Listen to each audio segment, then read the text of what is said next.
Salut, j'espère que tu vas bien. Aujourd'hui, je te retrouve pour une nouvelle vidéo et ça va être un Wise Talk. Donc, on va répondre à 3 questions qui ont été posées. Donc, la première question à laquelle on va répondre, c'est: je me suis mariée avant ma conversion et durant mon mariage, je me suis convertie et je suis née de nouveau. Mon mari, lui, n'est pas converti. Que faire? La deuxième question à laquelle on va répondre, c'est: j'ai été en couple pendant longtemps, on a eu un enfant ensemble et nous ne sommes pas mariés. Je suis maintenant née de nouveau et j'ai une relation avec Dieu.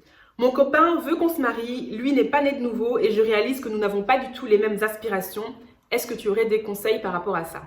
Et puis la troisième question à laquelle on va répondre, c'est: je réalise que je n'ai pas du tout la même vision de la foi que ma petite copine. Que faire? 3 questions auxquelles on va répondre. Alors, bien entendu, on va partager des éléments de réponse sur base de la parole de Dieu, mais c'est important que chaque personne, en fait, qui se sente concernée par une de ces situations, remette vraiment ça entre les mains de Dieu, mette vraiment ça en prière pour vraiment être conduit par Dieu par rapport à ces situations. Si toi qui regardes cette vidéo, tu as peut-être un témoignage à partager, tu as peut-être un avis à donner par rapport à ces situations, surtout n'hésite pas à le mettre en commentaire, et parce que c'est vraiment ça l'idée, qu'on puisse vraiment s'édifier les uns les autres et que voilà, on puisse partager les témoignages, le vécu, les expériences, etc.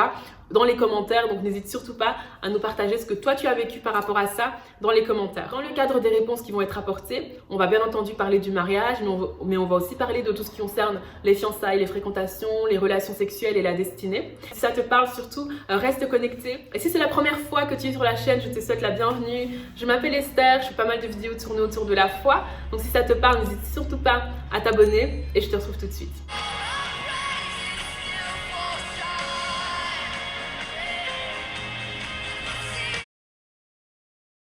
Alors concernant la première question, c'est le cas d'un couple en fait qui s'est marié, donc aucun des deux n'était converti, et durant le mariage en fait un des deux se convertit, donc un des deux naît de nouveau. Alors ça signifie qu'un des deux prend la décision de croire en Jésus comme étant le Fils de Dieu qui est mort pour lui à la croix. Il prend la décision de vivre une vie qui va plaire à Dieu.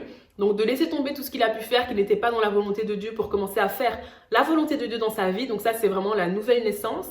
Et quand on prend ces décisions-là, on rentre dans le royaume de Dieu, on devient enfant de Dieu, on reçoit le Saint-Esprit.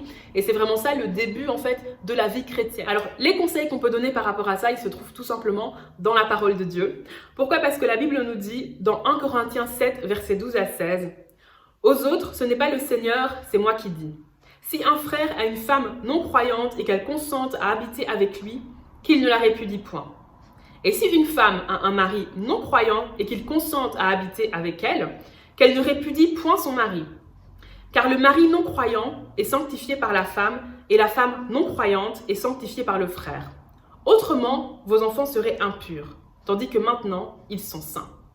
Si le non-croyant se sépare, qu'il se sépare. Le frère ou la sœur ne sont pas liés dans ces cas-là. Dieu nous a appelés à vivre en paix. Car que sais-tu, femme, si tu sauveras ton mari, ou que sais-tu, mari, si tu sauveras ta femme? Et le rôle de la personne qui s'est convertie, c'est vraiment de comprendre qu'au travers de sa vie, au travers de lui, le Seigneur peut toucher son conjoint, le Seigneur peut toucher sa femme. Voilà pourquoi l'apôtre Paul nous dit: que sais-tu, femme, si tu sauveras ton mari, ou que sais-tu, mari, si tu sauveras ta femme? Donc c'est important de comprendre que si tu t'es converti après le mariage et que ton mari ou ta femme ne s'est pas converti, Dieu veut toucher ton mari, Dieu veut toucher ta femme au travers de ta vie. Et donc c'est important de comprendre à quel point tu dois vraiment prier pour la conversion de ton époux, de ton épouse. Il faut vraiment prier pour elle, prier pour lui, prier pour que le Seigneur le touche et montrer en fait à quel point Dieu a touché ta vie en fait. Il faut vraiment que ton conjoint, que ta femme puisse voir au travers de ta vie à quel point Christ en fait t'a touché, à quel point Christ t'a transformé et que ça lui donne envie de connaître ce Jésus-là en fait. Et au travers de ton comportement, au travers de la façon dont Dieu t'a transformé, qu'il puisse se dire que non, ce Jésus-là, il est vraiment réel. Il faut vraiment s'appuyer sur les promesses de Dieu parce que la parole de Dieu nous dit que moi et ma famille, nous serons sauvés, moi et ma maison, nous servirons l'Éternel. Donc il faut vraiment partir de ces promesses-là pour te dire que voilà, de la même façon que le Seigneur m'a touché, le Seigneur va aussi toucher mon mari, le Seigneur va aussi toucher ma femme. Et donc c'est vraiment ton rôle en fait de prier pour sa conversion, pour que le Seigneur finisse par le toucher. Maintenant la Bible nous dit également que si jamais le conjoint qui s'est marié à la base avec quelqu'un qui n'était pas converti et se retrouve tout d'un coup avec quelqu'un qui est converti, avec quelqu'un qui est un croyant, il a le droit de divorcer. Il faut bien comprendre que la seule personne qui a le droit de demander le divorce dans ce type de situation, c'est la personne qui n'est pas convertie.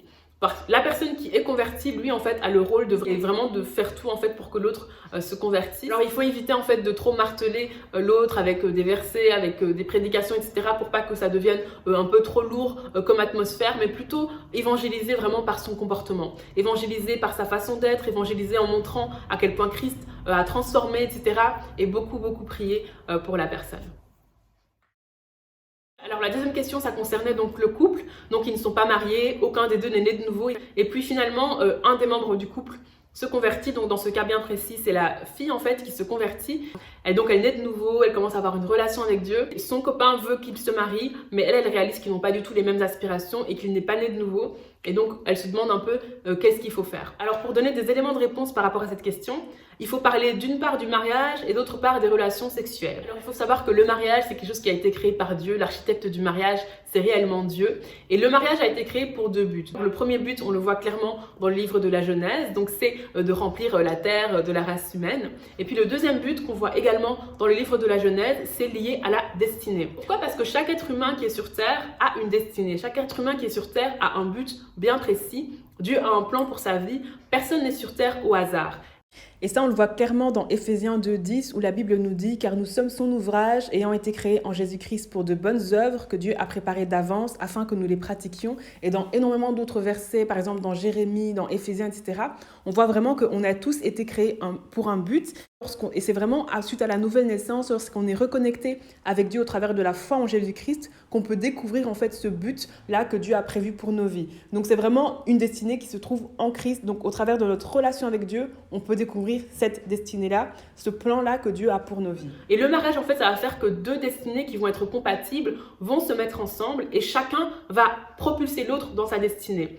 Pourquoi? Parce que Dieu va déposer dans la femme des choses qui vont être utiles à son mari pour qu'il soit propulsé dans sa destinée. Et puis Dieu va déposer des choses dans le mari qui vont être utiles pour que la femme soit propulsée dans sa destinée. Donc le mariage, en fait, c'est vraiment deux destinées qui sont compatibles, deux destinées qui convergent, qui vont aller ensemble et qui vont marcher ensemble vers la destinée. Donc ils vont tous les deux être épanouis parce qu'ils sont tous les deux en train de s'accomplir dans le cadre de leur destinée. Et bien entendu, il y a aussi la relation d'amour entre l'homme et la femme qui va se développer, qui vont créer aussi un épanouissement. Ça, c'est vraiment le plan de Dieu pour le mariage. Alors bien entendu, en fonction des cultures, en fonction de l'évolution de la société, il y a différents modèles du mariage qui ont été mis en place, mais le mariage selon Dieu, ce sont deux destinées qui sont compatibles, ce sont des destinées où chacun connaît le plan de Dieu pour sa vie, chacun connaît la vision de Dieu pour sa vie, et ils réalisent l'un l'autre en fait que les deux visions sont compatibles et qu'ils peuvent ensemble aller vers la même destinée. Alors maintenant, les relations sexuelles. Le mariage, c'est une alliance et dans toute alliance, il y a un signe. Et le signe de l'alliance du mariage, c'est tout simplement les relations sexuelles. Il faut savoir en fait que Dieu n'est pas du tout contre les relations sexuelles. C'est Dieu qui a créé les relations sexuelles. Donc Dieu est pour les relations sexuelles. Mais les relations sexuelles ont été créées pour un cadre bien précis et c'est le cadre du mariage. Il faut savoir que lorsqu'on a des relations sexuelles avec quelqu'un, on ne fait pas seulement un d'un point de vue purement physique en fait. On fait un d'un point de vue physique, c'est vrai, mais on fait aussi un d'un point de vue émotionnel, on fait aussi un d'un point de vue spirituel. Les relations sexuelles servent en fait à avoir cette unité-là. Mais cette unité-là, on est censé l'avoir dans le cadre du mariage en fait. Et lorsqu'on n'a pas cette unité-là dans le cadre du mariage, on n'est pas sous la protection de Dieu et clairement les relations sexuelles vont avoir un impact négatif sur notre vie en fait. On est dans une société qui est extrêmement sexualisée, donc on voit de la sexualité partout, on entend parler de la sexualité partout, lorsqu'on regarde des films, lorsqu'on regarde des séries, lorsqu'on voit des clips, etc. La sexualité est vraiment très présente et tout est fait en fait pour banaliser la sexualité et tout est fait pour nous apporter un certain conditionnement par rapport à la sexualité. Et aujourd'hui en fait ça peut étonner certaines personnes lorsqu'on dit que pour avoir des relations sexuelles, il faut attendre le mariage. Tout simplement parce qu'on est conditionné en fait. On est conditionné à ce qu'on ait des relations sexuelles quand on est prêt. On est conditionné à ce qu'on ait des relations sexuelles quand on est avec la bonne personne. On est conditionné à ce qu'on ait des relations sexuelles quand on a un certain âge et ce genre de choses. Mais en tant qu'enfant de Dieu, il faut comprendre que ce qui doit nous conditionner, c'est pas ce que dit la société. Ce qui doit nous conditionner, c'est vraiment la parole de Dieu.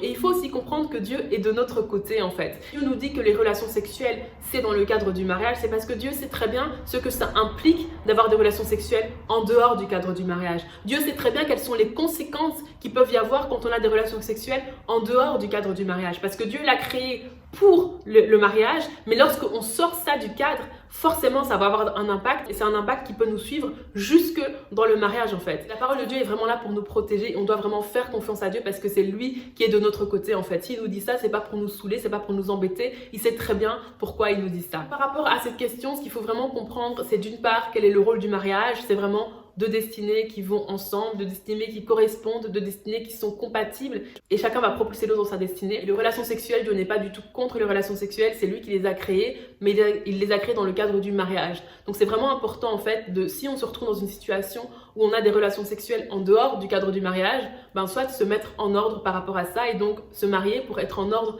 par rapport à la volonté de Dieu, tout en ayant bien en tête quel est le rôle du mariage et à quel point c'est important d'être avec quelqu'un qui va avoir une destinée qui correspond à la nôtre, au risque de nous éloigner de notre destinée, ou alors de tout simplement être dans l'abstinence, donc se séparer et être dans l'abstinence jusqu'au mariage.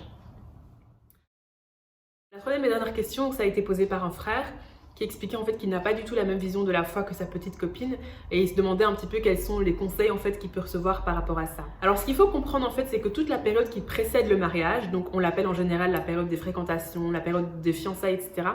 C'est une période en fait qui sert à préparer le mariage.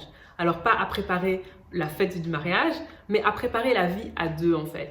C'est une période où on est censé non seulement s'assurer en fait qu'on partage les mêmes visions. La vision que tu as reçue pour ta vie, ça correspond à la vision que j'ai reçue pour ma vie, donc il y a une certaine compatibilité par rapport à ça. C'est aussi une période en fait où on va poser le fondement par rapport à la vie à deux. C'est une période où on va poser les fondements par rapport au mariage en fait, les fondements de ce qui fera en fait le socle du mariage. Ça ne veut pas dire qu'on va être d'accord sur tout à l'avance ou qu'on va pouvoir anticiper toutes les situations, mais juste sur les grandes lignes, on est censé pouvoir se mettre d'accord et normalement en tant qu'enfant de Dieu, la base en fait ça va être la parole de Dieu en fait. Et sur les éléments essentiels, sur les choses qui sont importantes pour nous, on doit en fait pouvoir normalement trouver un accord, on doit pouvoir être sur la même longueur d'onde parce que la Bible nous dit clairement en fait qu'on ne peut pas marcher ensemble si on n'est pas d'accord en fait. Si déjà dans le couple il y a un problème au niveau de la parole de Dieu parce qu'il n'y a pas la même vision de la foi de part et d'autre, ça risque de poser des problèmes pour voir un peu quels sont les fondements qu'on est censé mettre au futur mariage, quels sont les fondements qui vont être la base de notre vie. Et d'un autre côté, la parole de Dieu nous dit tu aimeras ton Dieu de tout ton cœur, de toute ton âme, de toute ta force et de toute ta pensée. Donc avant notre fiancé, avant notre mari, avant nos enfants, la personne qui doit prendre la première place dans notre cœur, c'est Dieu en fait. Et forcément quand on aime quelqu'un, quand on est passionné par quelqu'un, on a envie de partager ça autour de nous. Et c'est clair que ça peut être très frustrant de se retrouver dans une relation ou dans un mariage où on ne peut pas partager sa foi avec son conjoint, on ne peut pas partager sa foi avec son fiancé parce que la vision de la foi est totalement différente. Et la personne que Dieu a prévue pour nous, c'est censé être quelqu'un avec qui on va pouvoir partager nos passions, notamment notre foi en fait. Et ça peut être frustrant de se retrouver dans une situation où on réalise qu'avec la personne avec qui on partage notre vie, on ne peut pas partager sa foi, on ne peut pas voir les choses un peu de la même façon, on ne peut pas se baser sur la parole de Dieu comme socle. Pourquoi? Parce que l'autre a une vision différente. Et si déjà dans le cadre des fréquentations et des fiançailles, ça se passe comme ça risque d'être compliqué en fait dans le cadre du mariage.